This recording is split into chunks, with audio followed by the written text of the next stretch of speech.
Cik,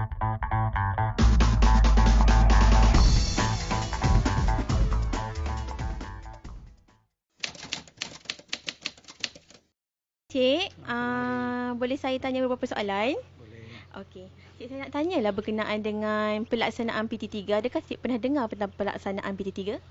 Saya rasa saya baru dengar tahun inilah dalam bulan bulan April begitulah, bulan Mei begitulah baru dengar PT3 ni. Agaknya di mana cik dapat mengetahui berkenaan dengan PT3 ni? Saya dengar daripada anak saya sendirilah sebab sebelum ini dia cakap diorang guna itu PBS, exam dia exam yang saya tahu tentang PBS ini masih guna yang macam cara lama lah. Contoh dia ada pilihan jawapan objektif macam tu, tapi dengar yang PT3 ni macam semua dalam soalan dia dalam bentuk objektif. Okey. Subjektif. Okey, cik. Oh, maksudnya anak cik sekarang ni berada di tingkatan 3 lah ya? Ya, betul. Okey, sekarang saya nak tanyalah sebab cik since ada anak di tingkatan 3, agak-agaknya baru-baru ni anak encik telah melaksanakan pelbagai instrumen iaitu buat kerja projek berkenaan dengan geografi dan sejarah. Agaknya apakah reaksi anak encik bila dia melaksanakan kajian berkenaan? Bila saya nampak anak saya, dia cakap dia mau buat projek, dia mau pergi beberapa tempat lah. Macam geografi ni, diorang mau buat kajian di beberapa tempat. Tapi saya nampak anak saya ni pun macam belum ready lah. Tapi saya sendiri tanyalah macam mana kamu punya projek di sekolah. Dengar-dengar sebab tahun ini ada PT3, terutama sekali subjek sejarah dengan geografi itu kena buat kajian. So saya tanya dengan dia lah. Saya tanya dengan dia dan dia cakap bila mau hantar. Dia cakap dalam 2 minggu lagi. Jadi saya cakap dengan dia, sempatkah kamu bikin ni? Dia cakap ya nanti saya akan buatlah dengan kawan-kawan lah. Dia cakap lah begitu. Tapi saya nampak macam masa yang begitu singkat, saya rasa macam mungkin ada masalah diorang lah membuat kajian tu. Okay. Agaknya encik ada tak nak encik menghadapi masalah semasa untuk mencari bahan-bahan untuk melaksanakan kajian pelbagai instrumen ini?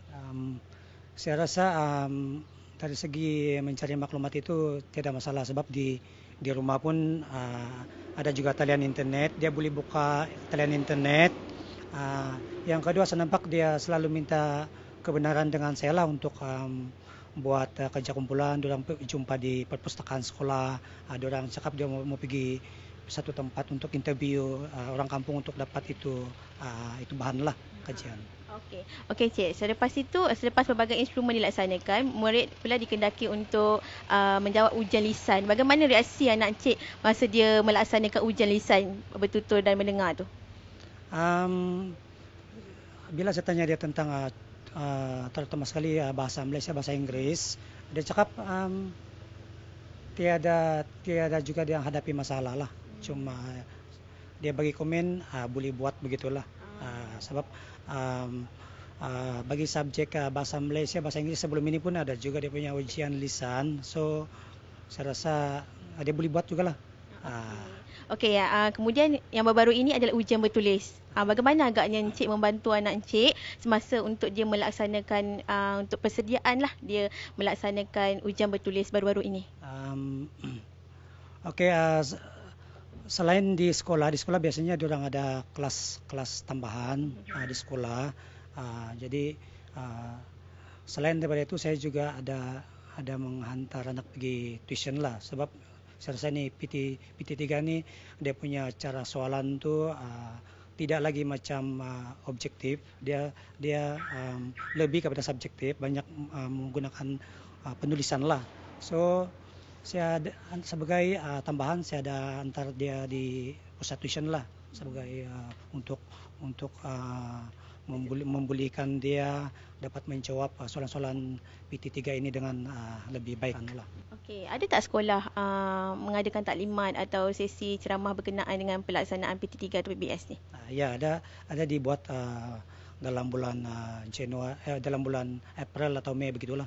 Ya. Bagi penerangan berkenaan dengan pelaksanaan PT3 lah ya. Okey, akhir sekali cik saya nak tanya, apakah cadangan atau pandangan cik untuk penambahbaikan lah pelaksanaan PT3 ini?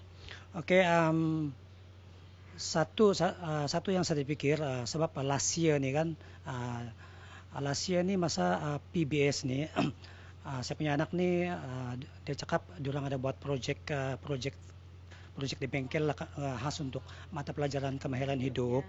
Tetapi bila PT3 ini dia punya exam itu semua dalam bentuk exam yang betul-betul tulis. Jadi kalau sebelum ini mata pelajaran kemahiran hidup ini dia ada marka, kalau final exam itu dia ada 60 marka. Lepas itu dia punya project itu ada 40 marka. Jadi saya haraplah pihak Kementerian Pendidikan ini dapat mengubah sesuai cara penilaian untuk subjek kemahiran hidup ini supaya tidak 100% dinilai dalam ujian bertulis semasa peperiksaan akhir tahun ataupun PT3, tetapi kalau boleh dia semasa pelajar itu membuat project di bengkel, diorang ada dibagi markah lah, macam kalau tidak beli pun sampai 40 markah macam sebelum ini, dia bagilah macam ada markah sedikit lah, 20 kah 30, jadi final exam tu ada 70 markah,